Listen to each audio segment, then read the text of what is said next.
Pulp crazy. September 1st, 2022 is here, and I couldn't let the day go by without celebrating Edgar Rice Burroughs' birthday. While artist Walter Baumhofer and writer H. Bedford Jones share the title of King of the Pulps, Edgar Rice Burroughs is the master of adventure. But with such a wide body of work and such an abundance of groundbreaking characters, settings, and concepts that are, quite frankly, an influence on popular culture and fiction that we're still seeing carried into today, where should one start when wanting to read his fiction? Today I'm going to give you my opinion on what I think are the best books to start with. Might as well get this one out of the way, but Tarzan of the Apes, and then right into The Return of Tarzan, is an excellent way to be introduced to Edgar Rice Burroughs. Tarzan is such an influential character. Just saying it out loud like that, it's an understatement. I cannot get it across to you how influential Tarzan is. All these Marvel and DC comics, all these superhero movies that are out there today, we wouldn't have any of them if Edgar Rice Burroughs didn't create Tarzan. It just wouldn't happen. I would start with Tarzan of the Apes, and once you finish that, trust me, you're going to want to jump right into The Return of Tarzan. If you've only experienced Tarzan in the movies, this is going to be something quite different than what you've experienced. Tarzan is feral, but he is intelligent. Not only that, but Burroughs' style, especially in the first novel, Tarzan of the Apes, is more in line with a Victorian literary style than what some critics like to call the purple prose of pulp fiction. Burroughs isn't just banging out words and putting them on the page. He's telling a story here that's an important story, and in my opinion, Tarzan of the Apes is one of the great American novels. It should be in schools, and it should be studied not only as a standalone work, but also on its impact on popular culture and modern fiction. It should come to no surprise to those who are familiar with my channel that I would recommend the first three John Carter books. Are you a young person that's into isekai or otherworld fiction, as it's called in Japan? Well, John Carter is the great granddaddy of that genre. A former cavalryman, he's pursued in the desert, taking refuge in a cave.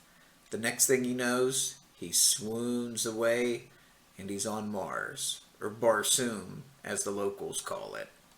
And like modern isekai protagonist, he's overpowered. He's a Superman on Mars. Not only that, he's such a fine swordsman, he has no equal either on Earth or on Barsoom. Modern isekai protagonists have love interests on the other world that they visit, and John Carter, he paves the way in that regard as well. There's a strong romance angle that flows through the first three John Carter novels. Dare I say, even a stronger romantic story arc than that between Tarzan and Jane in the first two Tarzan books, thanks to John Carter's romance with Martian princess Dejah Thoris. The first three novels in the series, A Princess of Mars, Gods of Mars, and The Warlord of Mars, have plenty of material in there for all fans of modern isekai. Swords, action, and interplanetary romance are just the tip of the iceberg in this series. Seriously, if you enjoy modern isekai light novels, manga, anime, do yourself a favor and give the John Carter series a try. I don't think you'll be disappointed. Now, speaking of swordplay, if you're interested in swordsmanship, if you study the sword, if you like swashbuckling movies, samurai movies, I would highly recommend you read The Outlaw of Torn by Edgar Rice Burroughs. This is a work of historical fiction and is set in 13th century England when Simon de Montfort was opposing King Henry III of England.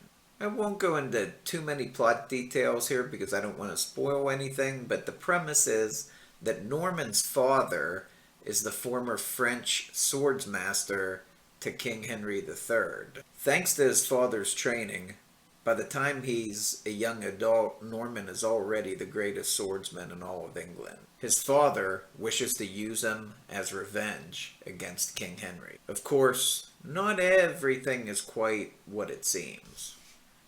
I recommend this to all the sword lovers out there because I've heard that all of Burroughs' swordplay scenes, sword fight scenes, are very accurate.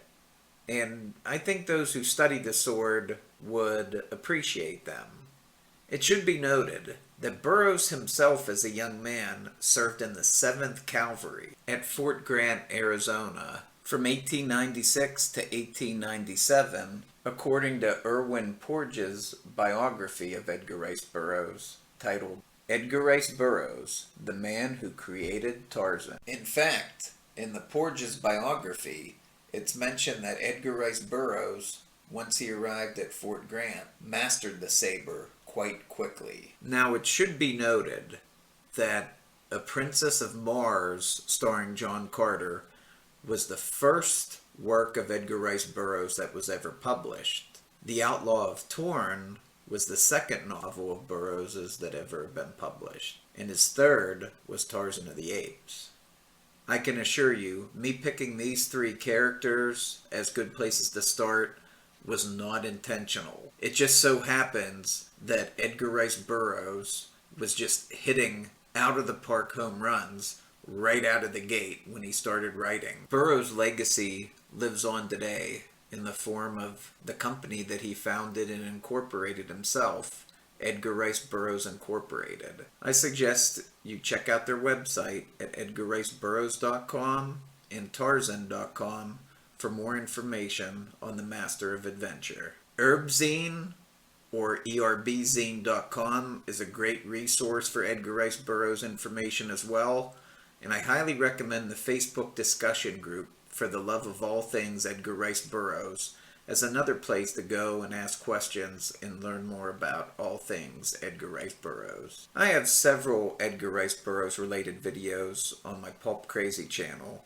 and highly recommend my discussion with Christopher Paul Carey and Chuck Lordan's about Tarzan. It seems to be a popular episode, and anyone interested in the ape man should check it out. Pulp Crazy is located at pulpcrazy.com. I'm facebook.com/pulpcrazy, and I'm at pulpcrazy on Twitter and Instagram.